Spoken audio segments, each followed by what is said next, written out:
Welcome into another 5 Minutes with Sean, maybe 10. Hope you had a wonderful weekend. Thank you for joining us on this Monday, as we always do. So here's the thing.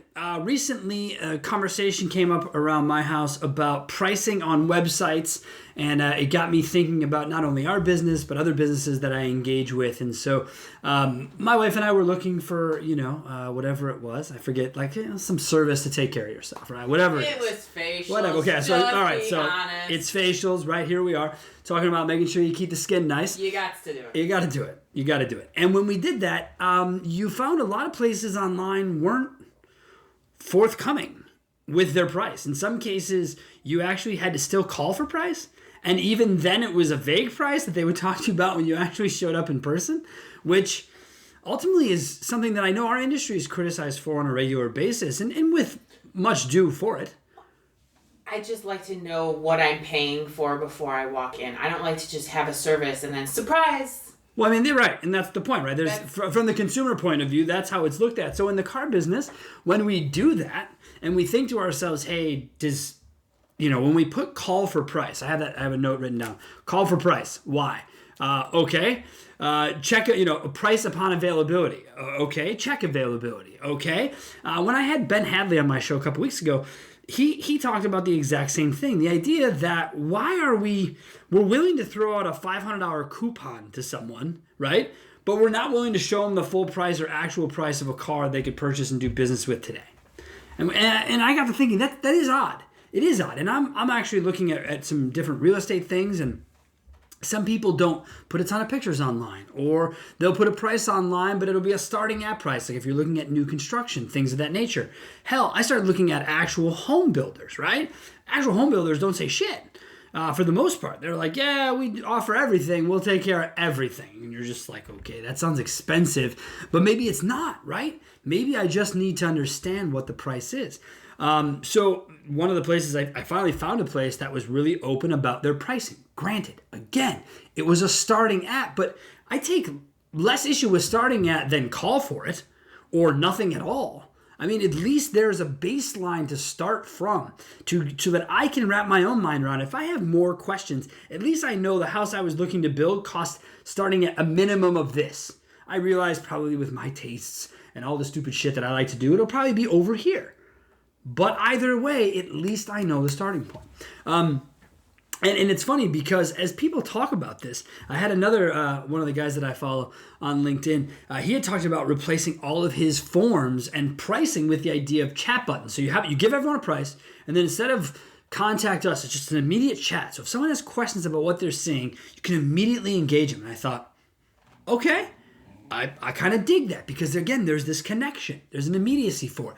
The website that I was on, the home builder, I probably spent, if they looked in their GA, I mean, they'll have a user from Wisconsin who probably spent 15 minutes just absorbing that website because there's so many different interactive things to do. And the other 10 I saw before that probably have bounce rates of 100% on me because I get to a homepage, see nothing, and I leave.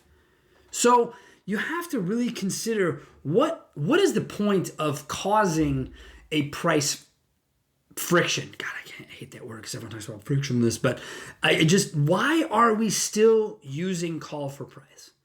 People say, oh, I just got the new inventory. Dude, build in a default. Give me a break. Just stop, please. Come on.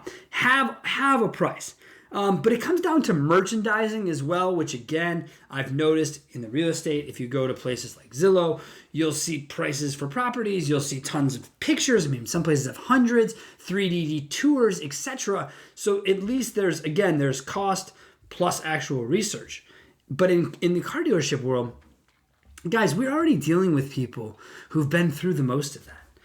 Typically, when they're on your site, it's probably because you've got the inventory and or you're local. So I just don't understand why put up the barrier about price. Because all it ends up doing is call for price. Let me guess, you call for price, guys, you probably also have a BDC. When they call a BDC agent, they ask for a price. The BDC agent says, yeah, we can take care of the price. When do you want to come in and see the car? That's what's going to happen. God forbid it goes directly to your sales guy, call for price. Yeah, what price are you looking for? Great. And maybe he calls back. Maybe he doesn't. My point is, are you afraid that your competition will take you down? For the most part, 95% of the time, you all pay the same for the car. Okay? Outside of some weird weird things that some of the OEMs have with certain dealers. But outside of that, you all pay about the same for the car.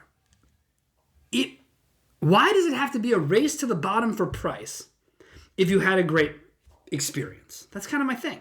So start up front, show people that the price is here, and then blow them away with the experience. Because if you lie about price, and I guess call for price might be considered slightly more reasonable than a price no one could obtain. So I'm not advocating that either. I'm advocating an honest price. That's what I would prefer. And you can't really do starting at in leases and terms, shit like that, payments. You can certainly do that, no problem. But cash price for a car can't really be a starting at. In our particular world, it's similar to real estate. You bought a house or looking at houses, they're not listed at starting at $399. The price of the house is specifically listed, and then in their world, I forget what my buddy calls it, my buddy Vito. Something happens, they have the same metrics, right? They have the SRP and the VDP in automotive. They just call it something house SRP, house VDP. But you look at the experience between going to a Zillow and then dealing with automotive, there can be some really vast differences. And so just think about the user experience.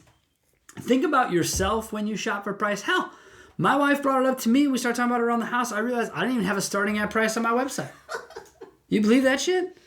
You know why? Because my website is not somewhere I go, frankly. Okay, it's one page. It's not somewhere I go. But it's a couple hundred people, whatever it is, a month go. And now everyone who goes, you're gonna see in the writing a starting at price. Holy cow! This is amazing, right? Starting at price 2020 wasn't even my idea, but because I was going to do this podcast, I thought, well, let's make sure we're doing what we're saying. So you can now go to CarBizDoneBetter.com and get a starting at price. For those of you who wonder what it is exactly the fuck we do here, you can now get a price, and you can still call me because that's really the only option on the website.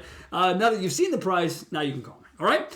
Anyways, guys, get on your website. Make sure your cars are priced. Make sure you're upfront about it. And if someone emails you, texts you, calls you, smoke signals you, and asks for a price, just give it to them. All right? Go out and have a great week. Thanks a lot.